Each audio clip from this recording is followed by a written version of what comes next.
பழக்கடையாகட்டும் சின்ன பொட்டி கடையாக இருக்கட்டும் எதாக இருந்தாலும் அவங்க ஒரு உரிமை வாங்கணும். அந்த உரிமை வாங்குறது இவங்க கண்ட்ரோல் தான். அந்த உரிமையை புதுப்பிக்கிறது இவங்க கண்ட்ரோல் தான். பழம் பார்க்கறதுக்கு அழகாக இருக்கும். பழம் சூப்பராக பழுத்துருச்சு, அவனுக்கு கெட்டியாக இருக்கும், வாங்கி பார்த்தா அழகாக இருக்கும், வாங்கிட்டு போவோம். வீட்டில் போய் தான் கட் பண்ணி சாப்பிடும்போது தான் டேஸ்ட் இருக்காது.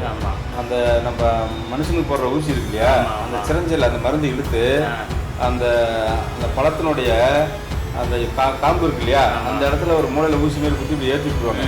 அது 5 மணி நேரத்தில் பழுத்துரும். அந்த பழம் ஒரு நாள் சேல்ஸ் பண்ணலன்னா அழிக்கிறோம். அதனால தயவுசெய்து மக்களுக்கு நம்ம என்ன சொல்றோம், பல வகையில் நீங்களே அந்த விவசாயிகிட்ட வாங்கியோ அல்லது உண்மையாலும் எங்கே கரெக்டாக நியாயமாக விற்கிறாங்களோ அங்கே வாங்கி வீட்டில் போய் ஜூஸ் போட்டு குடிங்க.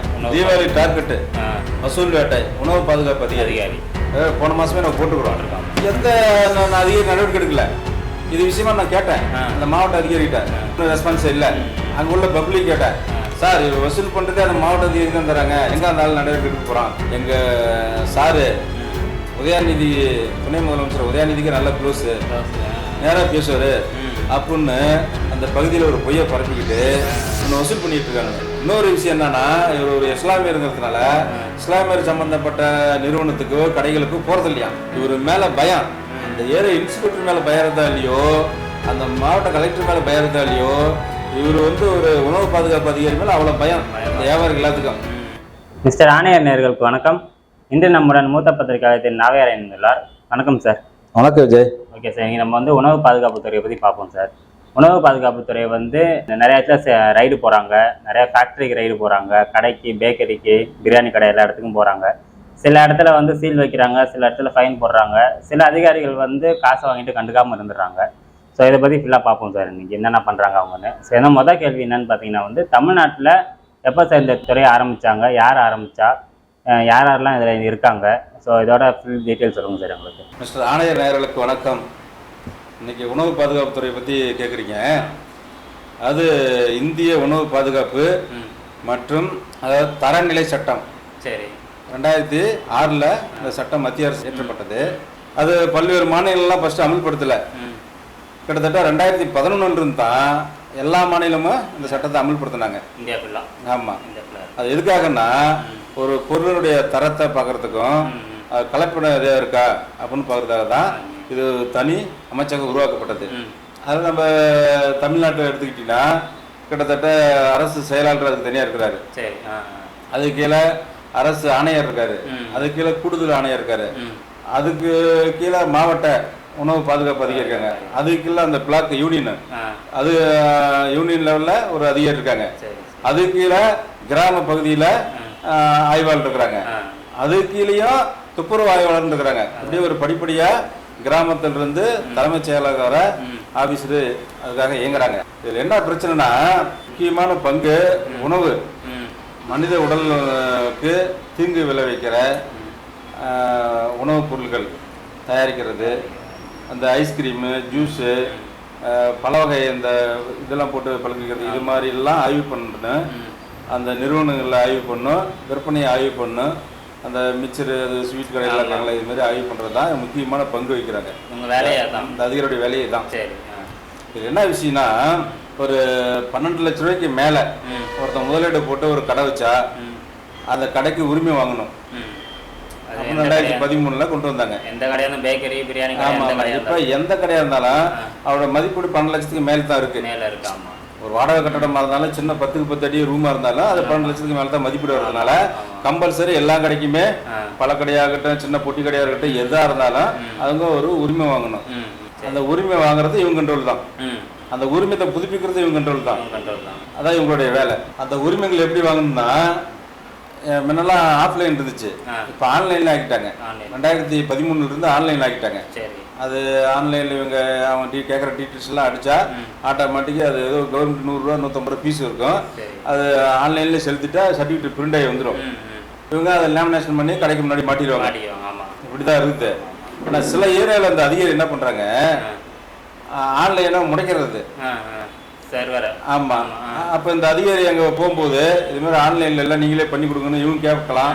அல்லது இவரே கூட வாலண்டியர், கடைக்கு லைசன்ஸ் இல்லை நான் வாங்கி தரேன், ஒரு அமௌண்ட் கொடுங்க அப்படின்னு சொல்லி 100 ரூபா செய்கிற வேலையை இவங்க 2000 3000 வாங்கிட்டு இவங்களே ஒரு ஓடிபி மட்டும் வரும் சொல்லுங்க அப்படின்னு சொல்லி இவரே சர்டிஃபிகேட் கொடுத்துறது.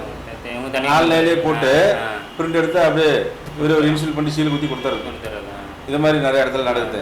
சரி சார், நம்ம பார்க்குறோம் அந்த மாம்பழ சீசன் வந்தாலே நிறைய பேர் சொல்லுவாங்க மாம்பழம் கல் போட்டு பழுக்க வச்சிருக்காங்க அப்படின்னு சொல்லுவாங்க. தமிழ்நாட்டில் நிறைய நடந்துக்கிட்டே இருக்கு. ஊசியும் போடுறாங்க, கல்லும் வாங்கி பழுக்க வைக்கிறாங்க. இதனால நம்ம உடம்புக்கு என்ன சார் கேடு வரும்? அதுங்க இயற்கையாக ஒரு பழம் பழுத்தா எவ்வளோ தூரமாக இருந்தாலும் வாசனை வரும். ஒரு பப்பாளி பழமாக இருக்கட்டும், ஒரு மாம்பழமாக இருக்கட்டும், கொய்யா பழமாக இருக்கட்டும், இயற்கையாகவே நீ பெறலாம். அந்த மரத்துக்கிட்ட போனாலே வாசனை வரும். இப்போ நீங்கள் எல்லா கடையில் பாருங்க, பழக்கடையில் 90% பழக்கடைகள்லாம் வாசனை வராது. பழம் பார்க்கறதுக்கு அழகாக இருக்கும். பழம் சூப்பராக பழுத்துருச்சு, அவனு கெட்டியாக இருக்கும், வாங்கி பார்த்தா அழகாக இருக்கும், வாங்கிட்டு போவோம். வீட்டில் போய் தான் கட் பண்ணி சாப்பிடும்போது தான் டேஸ்ட் இருக்காது. உள்ளுக்குள்ள ஒரு ஒயிட்டாக இருக்கும், ஒரு மாதிரியாக இருக்கும். நிறைய பேர் மாம்பழத்தை நீங்கள் மாம்பழம் பற்றி கேட்குறீங்க. மாம்பழம் வந்து சில இடத்துல புள்ளி புள்ளியாக கரும்புள்ளி இருக்கும். சில பேர் அழுகிருச்சாக்குது, அதை மட்டும் கட் பண்ணிட்டு மீதியெல்லாம் நல்லா இருக்கும் அப்படின்னு ஜூஸ் போடுறவங்களா இருக்கிறாங்க. அது அப்படி கிடையாது. கல் வச்சு பழுக்கிறது அந்த கல்லுடைய ஹீட்டால அது வெம்பிடுது, அப்படி கருப்பாடுறது. ஆமா, இப்போ ஒண்ணு கண்டுபிடிச்சிருக்கிறான். அந்த நம்ம மனுஷனுக்கு போடுற ஊசி இருக்கு இல்லையா, அந்த சிரஞ்சல் அந்த மருந்து இழுத்து அந்த அந்த பழத்தினுடைய அந்த காம்பு இருக்கு இல்லையா, அந்த இடத்துல ஒரு மூலையில ஊசி மாரி குத்தி இப்படி ஏற்றி விட்டுருவாங்க. அது 5 மணி நேரத்துல பழுத்துரும். ஆமா, உண்மையாலுமே ஒரு மாம்பழம் நம்ம விவசாய காட்டுல இருந்து வாங்கிட்டு வந்தீங்கன்னா எப்படி எனக்கு தெரிஞ்சு 1 வாரம் ஆயிரம் பழுக்கிறதுக்கு. ஒரு காய் வாங்கிட்டு வந்தீங்கன்னா ஒரு பழுக்கிறதுக்கு 1 வாரம் ஆயிரும். வாழைப்பழம் கூட சரி 5-6 நாள் ஆயிடும். ஆனா இப்ப அப்படி கிடையாது. நீ 4-3 மணி நேரத்துல பழுக்க வச்சாதான் சேல்ஸ் பண்ண முடியும். ரொம்ப வேகமா போயிட்டு இருக்கு உலகம். அந்த உலகத்தை ஈடுகட்டணும்னா இவங்க வந்து உடனே பழுத்து அனுப்பணும். அதுக்காகத்தான் அந்த ஸ்ப்ரே அடிக்கிறது, கல் வச்சு பழுக்க வைக்கிறது. கிராமத்துல நம்ம என்ன பண்ணுவோம்னாலாம் ஒரு சாக்கு மூட்டையில கட்டிடுவாங்க. அந்த வாழைத்தார எனக்கு தெரிஞ்சு எங்க வீட்லயே பண்ணுவாங்க. சாக்கு மூட்டையில கட்டிடுவாங்க, சாம்பல் போடுவாங்க. இதுமாதிரி நடக்கும். சில பேர் சாம்பிராண்டி புகையை கொடுப்பாங்க. புரியுதுங்களா? மாம்பழத்தை என்ன பண்ணுவாங்க, எனக்கு தெரிஞ்சு வக்கிப்புல்லுல தான். வக்கிப்புல்லுல போட்டாங்கன்னா அது 4 நாள் 5 நாள்ல பழுத்துரும். அது பழுக்கும் போது அந்த வாசனை கொஞ்சம் கொஞ்சமா வரும். சங்காயம் இருக்கும்போது வாசனை வரும், பழுத்த பிறகு ஒரு வாசனை வரும். இப்பெல்லாம் அப்படி கிடையாது, அப்படி பண்ண முடியாது. காலம் 1 வாரம் ஆயிடுது இல்ல. அது தாக்கு பிடிக்காதான் இந்த இது போறது. இது என்ன, இதனால என்ன உடம்புக்கு ஆகுதுன்னு சொல்றீங்க? எனக்கு தெரிஞ்ச ஒரு கடையில கூட தர்பூசணி வெட்டுறாங்க. ரெட் கலரா இருக்கு. ரெட் கலரா இருக்கு. உண்மையால இயற்கையா அது என்ன பழுத்தாலும் ரொம்ப ரெட் கலர்லாம் வராது. ஆனா அந்த பழம் வெட்டும் போது நல்லா வாசனை வரும். இப்ப ரெட் கலரா இருக்கிறது எல்லாமே அது ஒரு இன்ஜெக்ஷன் ஒண்ணு போடுறான். அந்த பழம் 2-3 மணி நேரத்துல உள்ளுக்குள்ள ரெட் ஆயிரும். சாப்பிட்டா டேஸ்ட் இருக்காது. அந்த பழம் ஒரு நாள் சேல்ஸ் பண்ணலன்னா அழுகிறோம். அதனால அவன் தெரியும் எந்தெந்த பழத்துக்கு இன்ஜெக்ஷன் போட்டுருக்கிறோம், அந்த பழம்லாம் அந்த 2-3 மணி நேரத்துல வித்தாகணும். அதுக்கு மட்டும் தான் அது போடுவான். எல்லாத்தையும் போட்டு வைக்க மாட்டான். அந்த கடைக்காரன் தான் தெரியும் எது எது போட்டுருக்குன்னு சொல்லி. இது மாதிரி அதுல அப்படிதான் அதுல புற்றுநோயே வருதுங்கிறாங்க. இந்த பழத்துல என்ன பண்றான், அதுல டேஸ்ட் இல்லாதனால டக்கு நறுக்கி கொஞ்சம் சர்க்கரையை ஊட்டி ஒரு ஜூஸ் போட்டு கொடுத்தனால அந்த ஸ்வீட் இருக்கும், இது ரெட் கலர் இருக்கும். அப்பா இது ஃப்ரெஷ்ஷான பழம் தான், இது கரெக்டான இதுதான் சொல்லி நம்ம நினைச்சிட்டு குடிக்கிறோம். இது நாளடைவில் என்ன ஆகுது, மூச்சு திணறல் வரும். ஃபர்ஸ்ட் மூச்சடிப்பு, மூச்சு திணறல் வரும், சுகர் ஏறும், புற்றுநோய் வரும், கண் பார்வை குறையும். இது மாதிரி ப்ராப்ளம் வரும். அதே மாதிரி தான் மாம்பழத்துக்கு இதே பிரச்சனை தான். அதே மாதிரி நீங்க அந்த தானிய வகையெல்லாம் பாத்தீங்கன்னா பெரும்பாலும் அதுக்கு கலப்படத்தை கண்டுபிடிச்சிடலாம். ஆமா, கண்டுபிடிச்சிடலாம். மற்ற இந்த பல வகையெல்லாம் அவ்வளவு சேர்த்து கண்டுபிடிக்க முடியாது. அதனால தயவுசெய்து மக்களுக்கு நம்ம என்ன சொல்றோம், பல வகையில நீங்களே அந்த விவசாயிகிட்ட வாங்கியோ அல்லது உண்மையாலும் எங்க கரெக்டா நியாயமா விற்கிறாங்களோ அங்க வாங்கி வீட்டுல போய் ஜூஸ் போட்டு குடிங்க. எத்தனையோ நம்ம ரைடு போறாங்க பார்த்துருக்குறோம். ஜூஸ் கடையில ஒரு பக்கம் பள்ளி ஓடும், ஒரு பக்கம் கரப்பாம்பூச்சி ஓடும், அந்த எலி குறிச்சி இருக்கும். அந்த பழத்தை நீ ஜூஸ் கடையில போய் உள்ள போய் பார்த்தீங்கன்னா எல்லா பழமும் எலி குறிச்சிருக்கும். எலி ஓடிட்டு உடையதுட்டு இருக்கான். அப்படியே எடுத்து மிக்சியில போட்டு ஆட்டி சர்க்கரை போட்டு கொடுத்துட்றான். ஜூஸ் ஆனதால நம்ம தெரிய மாட்டேங்குது. அது ஸ்வீட்டு போடுறதுனால தெரிய மாட்டேங்குது நமக்கு. அதனால ரொம்ப கவனமா சாப்பிடணும். பெரிய அது மனுஷனுக்கு ஒரு, அது குறிப்பாக சென்னை பகுதியில் ரொம்ப அதிகமாக இருக்கு. ஆமாம், அதான் சார் என்னோட அடுத்த கேள்வி. தமிழ்நாட்டில் வந்து இந்த மாதிரி பண்ணுறவங்க வந்து எந்த ஏரியாஸ், எந்த மாவட்டம் வந்து அதிகமாக இருக்கு? எல்லா மாவட்டத்திலையும் இருக்கு. நியாயமான இருக்கிற அதிகாரி இருக்கிறாங்க. கிட்டத்தட்ட எனக்கு தெரிஞ்சு ஒரு 70% அதிகாரிகள் கொஞ்சம் நியாயமாக தான் இருக்கிறாங்க இந்த டிபார்ட்மெண்ட்ல. ஆனால் ஒரு 30% தான் ரொம்ப மோசம். பணம். எனக்கு தெரிஞ்சு நம்ம கடந்த மாசம் நம்ம மக்களாணி புக்லயே போட்டிருந்தோம். என்னன்னா அருப்புக்கோட்டை, தீபாவளி டார்கெட்டு, வசூல் வேட்டை, உணவு பாதுகாப்பு அதிகாரி போன மாசமே நம்ம போட்டுருக்கோம். எந்த அதிகாரி நடவடிக்கை எடுக்கல. இது விஷயமா நான் கேட்டேன் அந்த மாவட்ட அதிகாரிகிட்ட, ரெஸ்பான்ஸ் இல்லை. அங்க உள்ள பப்ளிக் கேட்டேன், சார் இவர் வசூல் பண்றதே அந்த மாவட்ட அதிகாரி தான் தராங்க, எங்க அந்த ஆள் நடவடிக்கை எடுக்க போறான். பொதுமக்கள் வணிகரே பேசுறாங்க, கடைக்காரங்களே பேசுறாங்க, இவர் வசூல் பண்றது பாதி வச்சுட்டு பாதி மாவட்ட அதிகாரி தான் தராங்க, அப்புறம் அங்க நடவடிக்கை எடுக்க போறாங்க அப்படிங்கிறாங்க. இப்ப அருப்புக்கோட்டையை தான் நீச்சு போட்டோம் இல்லையா, அந்த அருப்புக்கோட்டை மெட்ரை பார்த்துருவோமே. அதாவது அருப்புக்கோட்டையில உணவு பாதுகாப்பு அதிகாரி முகமது இஸ்மாயில், அவர் வந்து என்ன பண்றாரு, கிட்டத்தட்ட அவர் சொந்த ஊர் தென்காசி, அவர் வந்து இங்க அருப்புக்கோட்டையில உணவு பாதுகாப்பு அதிகாரியா இருக்காரு, அலுவலராக இருக்காரு. ஆனா இவர் பண்ற வேலை பயங்கர சேட்டை. எப்படி பண்றாருன்னா 6 வருஷமா ஒரே இடத்துல இருக்காரு. 3-4 டைம் அவருக்கு டிரான்ஸ்ஃபர் போட்டாங்க, இடமாறுதலே போகல, லீவ் போட்டுட்டு பணம் கொடுத்துட்டு இங்கே இருக்காரு, திரும்பி டிரான்ஸ்ஃபர் வாங்கியிருக்காரு. அது ஒருத்தர்கிட்ட கேட்டா அவருக்கு நெருக்கமான, அவர் ஒரு 5-6 புரோக்கர் வச்சிருக்காரு வசூல் பண்றதுக்கு. சரி, அந்த புரோக்கர் வசூல் பண்ணி கொடுக்கணும். அதுல ஒருத்தர்கிட்ட கேட்டா என்ன சொல்றான், எங்க சாரு உதயாநிதி, துணை முதலமைச்சர் உதயாநிதிக்கு நல்ல க்ளோஸ், நேரா பேசுவாரு அப்படின்னு அந்த பகுதியில் ஒரு பொய்யை பரப்பிக்கிட்டு ஒன்று வசூல் பண்ணிட்டு இருக்காங்க. நம்ம செய்தி போட்ட எந்த நடவடிக்கை அதிகாரி எடுக்கலையே. அவர் எப்படி பண்றாருன்னா, அந்த ஏரியா மக்கள் யாராவது உரிமை கேட்கறதுக்கு, புதுப்பிக்கிறதுக்கோ இல்லை புதுசாக வாங்குறதுக்கோ இவர் தான் அந்த ஆன்லைனை ஆஃப் பண்ணி வைக்கிறது. ஆஃப் பண்ணி வச்சுட்டு சர்வர் ப்ராப்ளம் நீங்கள் கொடுங்க அப்ளிகேஷன் சொல்லி அவர் டீட்டெயில்ஸ்லாம் வாங்கிட்டு இவரு ஆன்லைனில் போட்டு பணம், அது ஒரு 100 ரூபா 150 ரூபா செலவாகும், 2500 3000 ரூபா வாங்கிட்டு இவர் வந்து ஆன்லைனில் சர்டிஃபிகேட் போட்டு எடுத்து கொடுத்துட்றாரு. மாதம் இவர் கொடுத்துடணும், இவர் கொடுத்துடணும். இன்னொரு விஷயம் என்னன்னா, இவர் ஒரு இஸ்லாமியருங்கிறதுனால இஸ்லாமியர் சம்பந்தப்பட்ட நிறுவனத்துக்கோ கடைகளுக்கோ போறது இல்லையா, அது அப்படி ஒரு அலிகேஷன் அங்க இவர் மேல குற்றம் சுமத்துறாங்க. நம்ம நேராக போய் ஆய்வு பண்ணோம், தவறான ஆளா இருக்காரு. இன்னொன்று பழக்கடை இருக்கு இல்லையா, பழக்கடைக்கெல்லாம் போய் ஒரு ஆய்வு பண்றது, எந்த பழனால ஃப்ரெஷ்ஷாக இருக்கோ இதில் ஒரு 2 கிலோ அதில் 2 கிலோ அதுக்கெல்லாம் பையில் போட்டுக்கிறது, வீட்டுக்கு எடுத்துகிட்டு போயிடுறது. அவனுக்கு 45 போட்டுறது.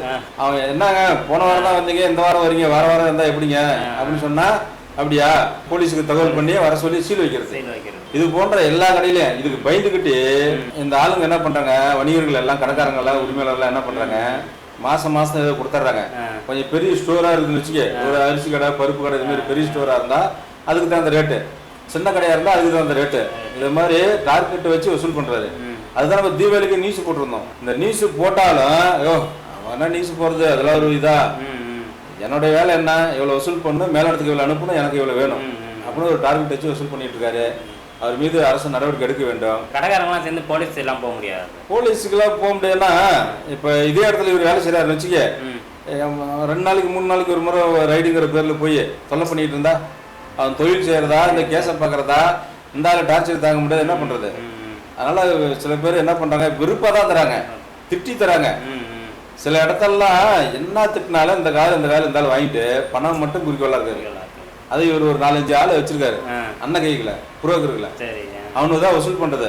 அவனுக்கு புரோக்கர் மாரிலாம் இருக்க மாட்டானுவேன், அவனு ஏதோ அடியாட்கள் மாரி தடிமாடாக இருப்பானுவேன். அதனால அந்த கடைக்காரன் பயந்துட்டு கொடுத்துறது. அந்த ஏரியாவில் ஒரு கடைக்காரன் இந்த ஆளை பற்றி நல்லவன், இந்த உணவு பாதுகாப்பு அலுவலர் நல்ல மனுஷன்னு சொன்னதே இல்லை. மேலே இருக்க ஆஃபீஸருக்கு அப்போ எல்லாத்தையும் காசு போகுது, இவர் மூலியமா போகுது எல்லாம். ஆமாம், இவரே தான் பல இடத்துல சொல்றாராம். கடையில் இப்போ ஒரு 3000-4000 தர கடைலாம் இருக்குல்ல, அங்கெல்லாம் சொல்லி அவங்க வரான், எனக்கு மட்டுமா வேற எதுக்கு நான் கொடுக்குறேங்கிறது தான். சின்ன கடை 500 ரூபா 300 ரூபா கடைலாம் இருக்கு, குட்டி கடை இது மாதிரிலாம் இருக்கு. இவரு வேலை என்ன, உணவு தரமா இருக்கா இல்லையா, பல வகை தரமா இருக்கா இல்லையா, ஏதோ கல் வச்சு பழுக்கிறானா, ஊசி போட்டிருக்கானா, இதை பார்க்கணும். இந்த பருப்பு, கடுகு, ஆயில் மேட்ரு இதெல்லாம் சரியா இருக்கா, தரம் இல்லைன்னா இது பண்ணணும், நீ வீடியோ எடுத்துட்டு போகணும். ஒரு ஆய்வு பண்றத டோட்டலா ஒன்னோட வீடியோ எடுக்கணும். இந்த ஆளு வந்து எந்த தொழிலாளி, எந்த வியாபாரி சரியில்லையோ அங்க அடிக்கடி அந்த குண்டர்கள் வச்சிருக்காரு இல்லையா, அவர்களை அனுப்பிவிட்டு காசு வாங்குறதான். இவரு மேல பயம், அந்த ஏரியா இன்ஸ்பெக்டர் மேல பயறதா இல்லையோ, அந்த மாவட்ட கலெக்டர் மேல பயறதா இல்லையோ, இவர் வந்து ஒரு உணவு பாதுகாப்பு அதிகாரி மேல அவ்வளவு பயம் இந்த வியாபாரிகள் எல்லாத்துக்கும். இவரை விட பிறக்காதா பற்றி கேட்கும் போது சொல்றாங்க, இவருக்கு ஏதோ ஒரு முடிவு பண்ணுங்க, அதனால தாங்க முடியல அப்படின்னு அழுகுறாங்க. சில வயசானவங்களாம் வச்சிருக்காங்களா, கடை பசங்க இல்லாத, ஆதரவு இல்லாத, ஏதோ அன்றாடம் பொழப்புக்கு ஒரு சின்ன பொட்டி கடை வச்சிருப்பாங்களா, அவங்களும் அழுகுறாங்க. இது மாதிரி கேவலமா நடந்துக்கிறாரு. அதனால அரசு உடனே நடவடிக்கை எடுக்க வேண்டும். இவர் துணை முதல்வர் உதயநிதி ஸ்டாலினை வந்து மிஸ்யூஸ் பண்றாரு. அதனால அவரை வந்து தகுந்த நடவடிக்கை எடுக்க வேண்டும் தான் நம்மளோட கோரிக்கை. அதனால இவர் யாரும் சொல்லி கேட்க மாட்டாரு, வசூலும் நிறுத்த மாட்டாரு. அதனால பகுதி வியாபாரிகள்லாம் என்ன பண்றாங்க, விரைவில் மாவட்ட ஆட்சித்தலைவரை சந்திக்கலாம் அப்படின்னு சில சங்க பிரதிநிதிகளாம் நம்மகிட்ட சொல்லிருக்கிறாங்க. நடவடிக்கை எடுக்கலன்னா பார்ப்போம். அப்படி யாரையும் பயங்கரமாக நான் சொல்லலை. எனக்கு மூளைக்கு எத்தனை அளவுக்கு என்ன செய்கிறேன். யார் யார் அவருக்கு வந்து அவருக்கு ஆப்போசிட் செய்கிறாங்களோ அவங்க வெளியில் எடுக்க முடியாத அளவுக்கு. சரி சார், இவ்வளோ நேரம் உங்கள் நேரத்தை ஒதுக்கி எங்கள் பதிலாச்சுக்கு நன்றி சார். நன்றி. சரி மக்களை, இது மாதிரி இன்னொரு நிகழ்ச்சியில் உங்களை சந்திக்கிறேன். அது வரைக்கும் இந்த சேனல் மறக்காமல் லைக், ஷேர் அண்ட் சப்ஸ்கிரைப் பண்ணிக்கோங்க. நன்றி, வணக்கம்.